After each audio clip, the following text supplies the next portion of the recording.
So we just talked to Ryan Day, Brian Hartline, and Matt Patricia for the last time before Ohio State's spring game on Saturday. We have a format. It's just going to be a normal game. The first part of it, when they have the ones out there, will be thud, and then afterwards it will no longer be thud. It will be full on tackle. Not the quarterbacks, though. That was just for last Saturday's and last week's practices because they were trying to get a look here. So here's what we're going to do. I'm Steven. That's Stefan, and that's Andrew. Andrew, who is an offensive guy that you are intrigued to see on Saturday? Quincy Porter.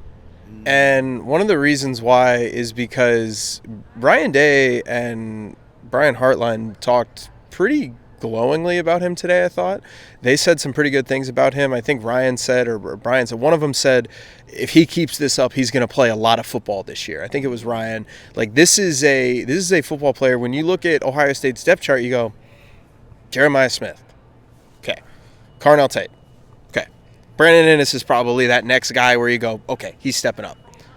But that fourth job is open, and Mylan Graham is really good, and there's Bryson Rogers is in that mix. They have other options, but the more they're talking about it, the more Quincy Porter kind of sounds like he might be playing into that role. And just, one, the fact that Ohio State has another freshman receiver who is not going to do what Jeremiah Smith did last year, but can contribute at any kind of level is very impressive in this room.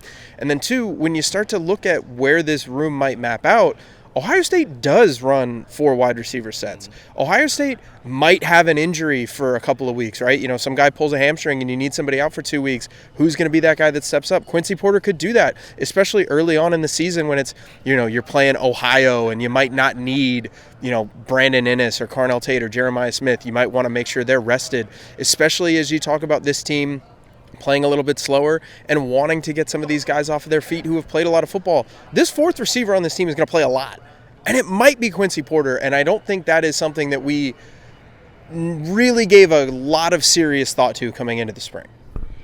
This guy loves throwing injuries on people. For the record, Ohio State's fourth receiver played less than 200 snaps last year, and they played 16 games. So that's not a lot, though. It's just he played a little bit. I think a lot is like, you know, what Jeremiah Smith did last year. But he did, Ryan Day called him productive, and he moves the chains, and that's what you want to see, especially from X receivers.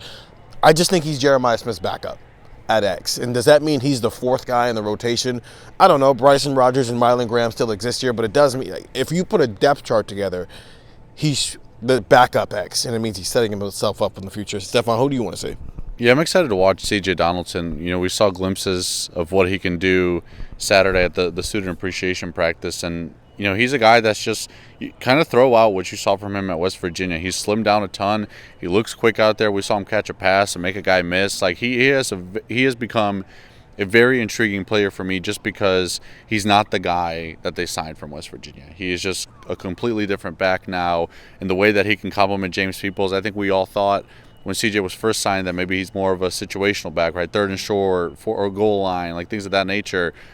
I think there's a chance that him and James People are simply what Quinshawn and Travion were last year in terms of the workload and the way they divide things. So will they be as productive? I'm probably not. Those guys are both going to be, you know, potential first-round picks. But you got two guys here that complement each other pretty well, can have a good workload divide together, just because C.J. Donaldson is not exactly who we thought he was when they signed him. And I think that's excited. I'm excited to watch him, you know, in the spring game, in the shoe, you know, kind of go full go for a little bit. Yeah, I do wonder how much he plays in James Peoples, because they're ones, but they haven't played a lot of football, so maybe we see a little bit of both thud and tackle, or they might just be the guys out there when it's just thud. I don't know what's happening to me, because I'm not about to pick a wide receiver. I don't know what's happening to me. Every fiber of my being wants to say, I want to see Little Garrett. I want to see Mylan Graham, but he is... Wide receivers don't have my attention right now. The freaking offensive line has my attention right now. I want to see Austin Seerveld. I don't like this. Welcome. No, I don't. Welcome, I Steven. don't. Welcome. I do not like this. It took what, like a year and a half of working with me, and here you are? I don't like this at all. Here you are, Steven. I don't like this. It's just, well, we know about the wide receivers. That's the problem. I know Mylan Graham is good. It's just how much is he going to play. Austin Seerveld is awesome. And Brian Hartline said that. He said that Austin Seerveld is awesome as well. But I already think that. I want to see how many positions he plays on Saturday. I think he's going to be the starting right tackle, but we've seen and they've talked about how he has just essentially played everywhere but center this spring. So I just want to see him. Spring can often be a oh, look at the defensive linemen just cook offensive tackles just because of how it's set up sometimes. And I think the offensive line might have a chance to get some payback on Saturday, especially Austin Sehraveld. If C.J. Hicks and Kenyatta Jackson and Caden Curry are lined up on Austin Sehraveld, my eyes are going to be glued on Austin Sehraveld because I think he's going to get stop after stop after stop after stop.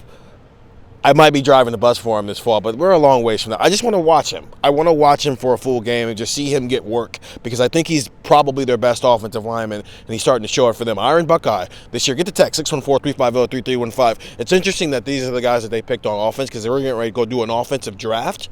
So if they don't draft these guys, get the text, 614-350-3315. You have to pick on them if they don't draft the guys they talked about. I'm Steven, that's Stefan, and that's Andrew. See ya.